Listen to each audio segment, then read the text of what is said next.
Morning everyone. So for this video, I'm going to basically talk about 3 or 4 things that I usually take and do in orcs, and I'm actually going to play devil's advocate to why maybe they aren't the best choices, or maybe not even not being the best choices, but maybe more of, you know, give me myself reasons not to do it.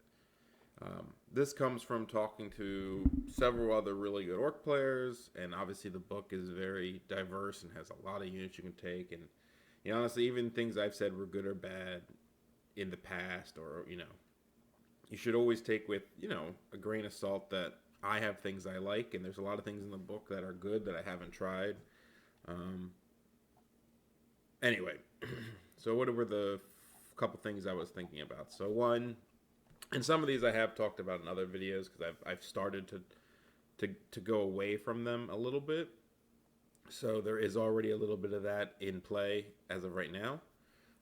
But some of them I've talked about and I've never actually done. So some things I want to try not doing and really get experience for yourself doing it, because I think table time and seeing it on the board with orcs is super important, because orcs I think are always stronger on paper. And I don't mean they aren't strong, but I feel like it always looks better than it is, because you can't see some of the issues orcs have, whether it's blockiness or leadership or um, being slower. It's harder to see that on paper. You see a lot of like the really like, oh my god, they have 4 mad gits, and they have both all the things that could go really well. You see, and then on the table you see that it has a little bit more limitation. So the things I want to talk about today is one, um, non-double master. So I've talked about double master a lot. This one isn't going to be that crazy because I've spoke about it before. But we're going to talk about going double master as opposed to more efficient magic phase. We're going to talk about not having an 18-inch BSB. I've taken pretty much an 18-inch BSB in all my tournament lists. In the last, I can't even think. I've added a couple games without an 18-inch BSB, but basically my tournaments list has. We're going to talk about no mad gets at all, which is kind of common. A lot of people don't do it. Um, Double idols and ed bashers are like okay. That's 5 things. Some of them will be easy. Some of them will be a little more difficult. We're going to talk about these things.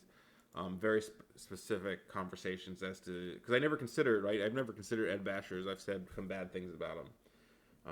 And in talking to people who have taken them, and they give me some reasons why they like it, and some of it kind of makes sense. But again, there's a lot of things in orcs, so it's kind of, it's just whatever you want, right?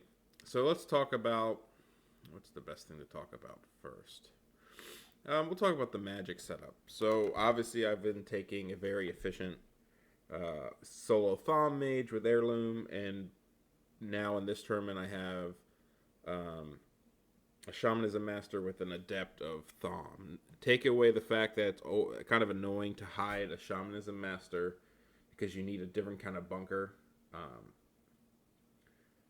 I do I do kind of miss the single master with heirloom. It just feels to me right now that it's slightly stronger for the points, because they were paying 195 for the adept and it's 50 for heirloom, and you're only getting one spell and a guy and a shitty wizard. So you're getting one spell in the channel for 140 points, 145 points. It just doesn't feel that good. Like, the spell is whatever, right? It's pretty nice to have, I'll be honest. I think the problem is you when you take the adept, at least my version, and you take the shamanism master, you want more shamanism spells, but you need somebody to take heirloom. And if the little mage is taking heirloom or H spell, then you're kind of wasting the fact that he's an adept, because you're probably only getting one other spell. There's usually 2 spells you want on the adept, and maybe the adept should be with crash, witchcraft, blah blah blah blah blah. The point being is, it's just a weird 6 spells in orcs feels weird. Like, at least with 5, you're like, I'm going for an efficient phase, and I accept that my range is not going to be great, and I'm going to probably have 3 buffs if it's shamanism, or if you went the thaumaturgy route, you accept that I'm going to have pretty much the same shit. I'm going to have wrath or trial, hand, breath. But with the breath nerf, I actually think it does hurt orcs a good bit, because it's hard to get that Thom mage up there, and 6 inches less is a big radius around to like hit your idols and stuff. And it's not really the greatest buff spell in the world. I mean, it's a good spell, but it has some. There's just been times where it's like very clear what spells I'm going to cast. But that's what you get when you pay 400 some points for your magic phase. And then if you go the route and say, okay, well, 6 spells, you're paying a little bit more, and it doesn't feel as good because it's almost like because there is more options, it almost feels worse. When I just had a solo guy with Heirloom, it was like I know what I was going to do. Am I taking Wrath or Trial? And the rest is pretty much always the same. But you know what you're getting. I think when you add in that other character, and now you have some options, who takes Heirloom, blah, blah, it's a little more complicated. But also, you really want that 7th spell. You want somebody to take H. You want 4 Shaman spells, H, and 2 of your other guys. But then you're paying 50 more points in Essence for Heirloom, and then at that point, the difference between a Thumb Master and a Thumb Adept is, 160 points? It's 160 points difference. So for 160 points, you get 2 more spells and +1 to cast, and access to like Wrath of God, and he gets an extra wound. So there's arguments to be said that that's just the way to go. So I think Devil Master has a lot of great things about it, and we've talked about this before. I've noticed, and I haven't played a lot of games with my new list, so I'm not like giving up on it completely, though it does have some pieces that I was trying to test out. And I have it for another 4 games in this event. I have at least 5 more games with my list, so I'll have a little bit more of a perspective when it's all over. But just having, Totemic Summon's great to get off. But if your backup spell is like Swarm of Insects, which is also a great spell, but if they don't have a great target for it, like a Terrorgeist or something, you're kind of sitting there being like, they're going to sit on the Totemic Summon, and your backup spell is like, okay. The same thing that happened when you had Wrath of God in the solo Thom Mage I talked about, where it's like, they're going to let off the Hand of Heaven, which has big potential, of course, but they're going to sit on the Totemic Summon. You're unlikely to get, the value of the spell is not the same. Whereas, if you take 2 Masters, you kind of now, you're sitting on Totemic Summon and Wrath of God, which gives you this ability to basically say you got to pick one. One of them's going to get off. Which one are you going to let through? So it has this innate ability to kind of be able to sit there and be like, all right, I don't care if your shooty list as much. I have a lot of good anti-shooting spells in Shamanism, and I have a lot of good anti-shooting spells in like Wrath of God and stuff. And at the same time, you have enough buffs when they get there. You have your H spell, you have Smite, you have +1/+1. Maybe you have the number 6, Break the Spirit. And so you don't really need 2 Masters when it comes to fighting because you have enough spells. But it kind of forces people to fight you more because they realize, oh shit, he's going to rain down comets and Totemic Summons on me, and I can't just sit here forever. Especially if you combine it with a couple catapults. It's a pretty hard list to run into. So that's my argument for having 2 Masters, and I've made that one before. The next argument we're going to make for is why are Ed Bashers pretty good? So I would have told you a 600-point Ed Basher unit is for like 30 models, right? I think it's like 30 models. I guess I got kicked out of UB. We don't need UB. Let's just go to whatever. Okay, let's just, I don't know, I need a new list. We'll just add it to this. This is an Italian list we've talked about before. So let's just look at Ed Bashers real quick. Let's just make a unit. Let's just make them not even feral. Just load them up, and let's give them green tide. So we're looking at 605 for 28, so we'll go 30. 645 for 30 of them. And Spear, Shield, Common Orc. So not even Feral. I mean, Feral would be, geez. You can't get Shield with Feral. You can? You probably don't. Like, aim was over 800 points for this unit. So let's just say Common Orcs, and we'll give them Shields for now. Alright? So, what is the argument for them that I wouldn't have said before? I would have said that unit's so expensive. Though, to be fair, it's only the people will say is, oh, it's resilience 4, it's a 5-up save. It's the same save as the unit, as my unit of orcs now, my parry orcs, right? It's the same. It's just as easy to kill, but it's like twice the points.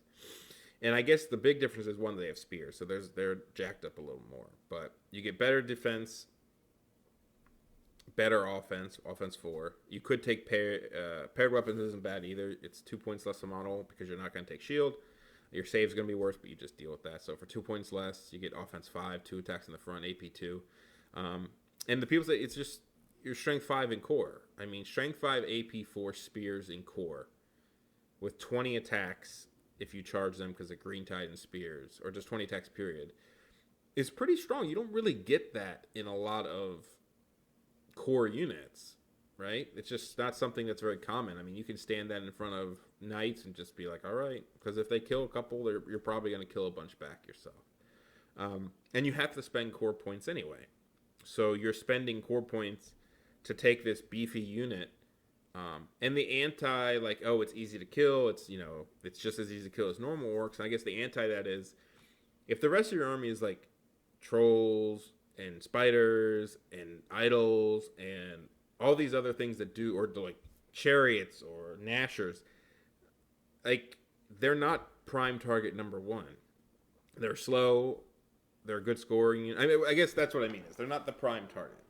So there's something to be said for, well, people don't have time to shoot them before the other stuff gets there. So a lot of times they just make it there potentially. And if they get shot up and they get down to, 10, 15, 20 miles, you just don't charge with them. You just say, all right, well, I'll keep my unit alive. It's core. Maybe it's a bunker. Maybe your hero's in it. It's just a different way to think about the game where it's active enough in that it does something. It's scary enough. Like, you have to respect it. And this will kind of lead into the Mad Gits talk, because I was a proponent of Mad Gits. I've taken Mad Gits in almost every tournament list I've taken. I don't know if I've ever not taken them. And I will come back to the fact that Mad Git units, for leadership purposes, suck. It sucks having to deal with them for leadership. They're leadership 5, so they're garbage on their own, even with the BSB at 18. And this will get back to the 18-inch BSB talk. But, you're if you don't have Relentless, the tricks are not that plentiful. And you're paying 300 points for them. 300 points is not cheap. And the other part that kind of sucks is, because the Mad Git cost is built into the unit, right? The unit's only 170 points. The Mad Gits are 65 each. So the unit fights like a 170 point unit, which is garbage. The problem is they die and you get the points for the Mad Gits. It makes sense. I mean, it has to be. Otherwise, you're going to get the points for the Mad Gits anyway, because they die when they're out there. The problem is, even if you use Relentless, let's say you take 30 with Relentless, it's 350 min. I believe they were 390. Yeah, it's like 350, I think, for it. You Relentless up and you throw them. Depending on how you throw them and what you're using the unit for, that's like 350 point chaff, and you throw some Fanatics, which are annoying and can do some damage. I'm not going to say Fanatics aren't.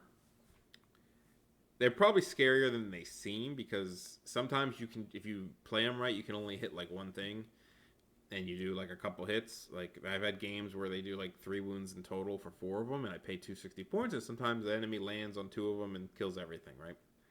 I think the fact that they're attached to a very shitty unit that is your scoring is the problem. So, like, right now I have 3 scoring, 2 of which are Mad Git units, and 1 of which is a giant orc block with a hero. So at least that one's good. So some Dars are just going to be tough for me. I can just feel it. And without Relentless, they just don't feel as good. You're 8-inch move, you don't have as many tricks. You can't, like, my whole trick video I talked to you guys about, a lot of them it's hard to do, like, to get in those positions without Mad Gits, though you can stand shoot and stuff. It's just, I think Mad Gits are good. I want to try without them to see how it feels not to have to babysit as much the units. Because it sucks to have to keep them in range of my general and trolls and other things. And when they have objectives, sometimes you take a leadership 5 check and you just panic and die. That being said, one of the considerations that the Italian takes is the crossbow orcs. So for the same points as a Git unit, for like 290, I think, you could take 20 crossbow orcs with shields. Now, for some reason, you get heavy armor. Basically, you have to pay 5 points. You have to pay a lot of points, but you get heavy armor and shield at 6 points a model. But you now have a pretty beefy 20-man unit.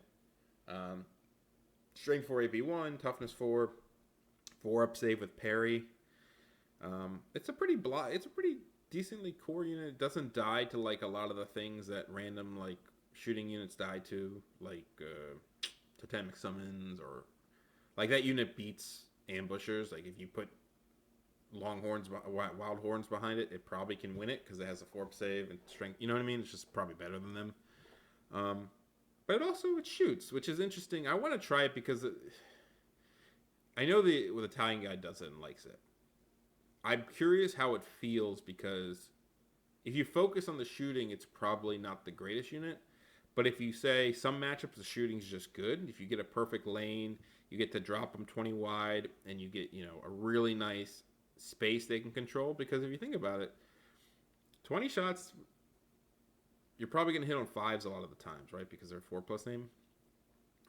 Or 6s if you move, it sucks, because if you move, you're hitting on like 7s.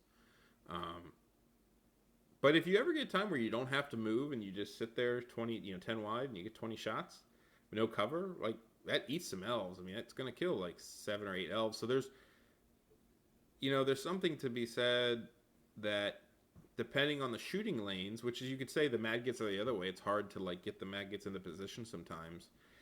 Maybe the damage is similar, except the unit is better behind it. So something to try is that. So we did Ed Bashers, we did the anti-Madgets, leadership being a big issue, and just maybe it's not enough damage for the points. And the fact that if they're your scoring, they're also cheap. So like the way that Madgets units have to play doesn't always coincide with them being one of your only scorers.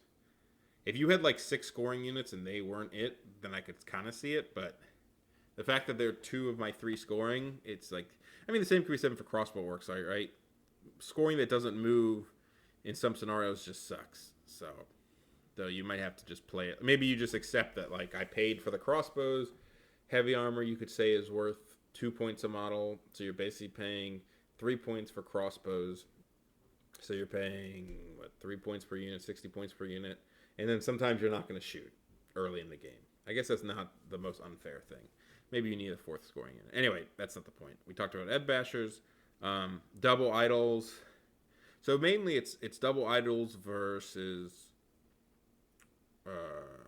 double spiders. So right now I run double idols, 1 BSB, and a big spider. So what a lot of people run is 2 spiders, and they don't run any idols. Though I would run an idol, though you start getting into problems with scoring, because that idol should probably be a scoring unit. It should probably be like Ed Bashers or Iron Orcs. But, so what's the argument between no idols versus idols? Well, one, people will tell you that, idols are cheap and very hard to deal with. I think they have a lot of advantages, personally. There are some things that are good versus them. Like, either you're Resilient 8, like no one can touch it because they're all Strength 6 or less. Or they have like cannons and div magic and they don't give a shit that you're Resilience 8 and you just die for that. But I think that's a problem with the idle BSB. Because, and I faced 2 div casters this weekend, mobile like div masters, so it was a pain in my ass. So you really do have to hide him, and it doesn't feel as good to lose 650 points and your BSB. The fact is, it's not losing the points that fucked me. It's losing the freaking reroll. Like, it's like that. I don't care that he's worth 650 when he dies. I care that when he dies, he causes panic checks that, like, because he's in the middle of your army, that you can't re-roll all of a sudden. And that screws me. Cheap idols, I'm all for it. I'm kind of over the idle BSB already.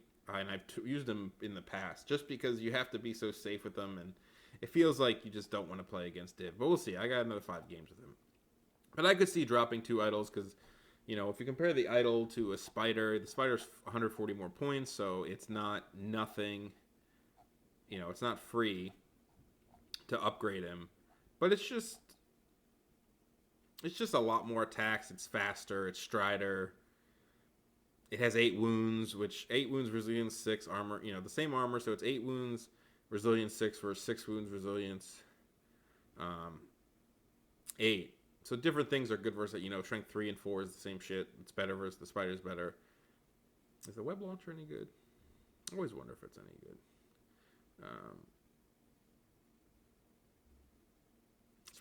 It's actually probably pretty key. For 15 points, the web launcher does seem kind of good. I'm not gonna lie.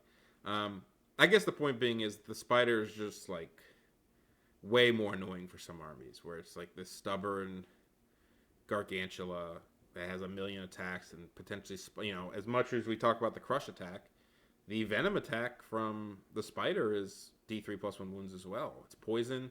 It's only strength 5, so it's not as good versus high armor. But I mean, versus monsters, it's better because it's close. It's close, to be fair. It's also a better offensive skill. It's not offensive too, and it doesn't strike last. And you have 8 other attacks behind it. Like the Gargantua is better at attacking. Period. I don't think there's any doubt there. Well, why not have both? That's what I say, right? So that's an argument for no idol or no double idol because you can't fit the spider. But then the last one is the 12-inch BSB versus 18-inch BSB. And I guess it has to do with list design. And I don't want to take forever talking about it, but the theory is it's a pretty good theory. Because if you look at like my list now, and we've talked about my list, it's the you have the spider hero, you have all the other units, and the trolls. And so the theory is, why do I need 18-inch BSB on my army? Honestly, let's just think about it. The spider hero, the big one, the king, is probably the biggest reason to take an 18-inch BSB. Because you want his stubborn range to be farther. So he has a rerollable 8 instead of an 8. Besides that, it really doesn't matter. Because I have another idol who's sure it's good to have the BSB, but he's usually on the flank. He's usually not around. And then you have what? Okay, let me back it up. Because the argument, you have to know the first part of the argument before this makes sense. The first part of the argument is, so many of your units need your general that it doesn't matter and your general's only 12, that it doesn't matter if your BSB is 18, because if you had a 12-inch like goblin general, BSB standing next to your general, it'd be the same shit. Does that make sense? Basically saying it doesn't matter.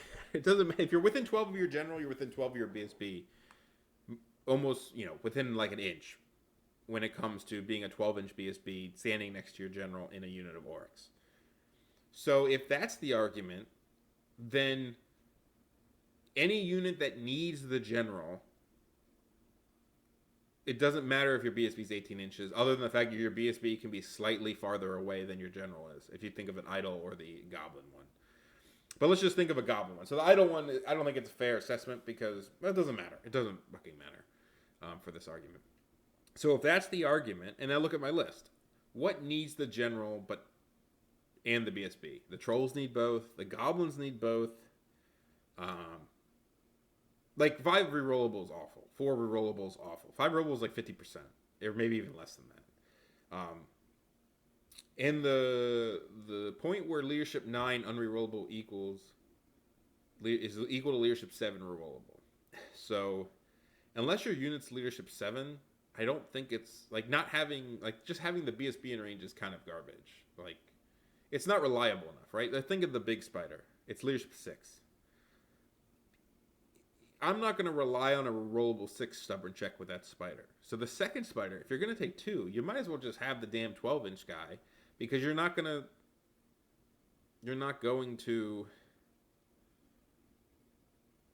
care that you don't have, you're going to need the general's leadership for it. And I don't think that BSB is total trash. I think I've just played against lists that he's been a little bit exposed to. I mean, my last list, I played against a Vermin Demon with Div, who also has extra range with Div, and super mobile, and a cannon. And then the other list was like 14 poison shots and a Div Master of a tree. So if the Div Master was like I don't know, like a UD Div Master who is sitting in a bunker, it's not as scary because I can keep my guy kind of far back, but not out of the action. And you can kind of get, you're not going to be ran 16 inches at by a guy who can't. Anyway, I'm not totally giving up on the idle BSB, but the argument is that, devil's advocate argument is that if you're in range of your you want your general so much that the BSB might as well be 12. The only thing you're getting from the 18-inch BSB is maybe the large spider can go a little bit farther on the flanks and not have it. But at the same time, you could just say the large spider, like, you don't really want him to lose that often, and he doesn't lose that many fights. Yes, you can, like, turn your rear to somebody and be like, all right, charge my rear, I'm going to be stubborn. But also he's at a buff range if he does that, because your buffs are only, like, 18 inches, too. So there's something to be said there where, like, to support the large spider anyway, he's either going to be on the flank where he really doesn't, like, where 18 doesn't matter because he's, like, super far out there, and you just say, I'm not going to lose the fight.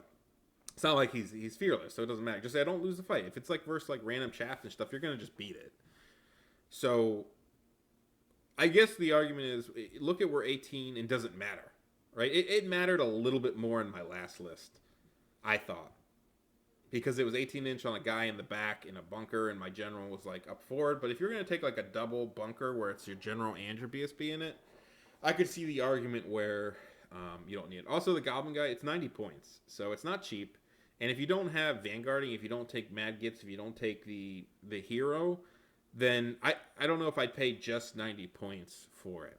Now, if you're going to do the Vanguard shit, go for it.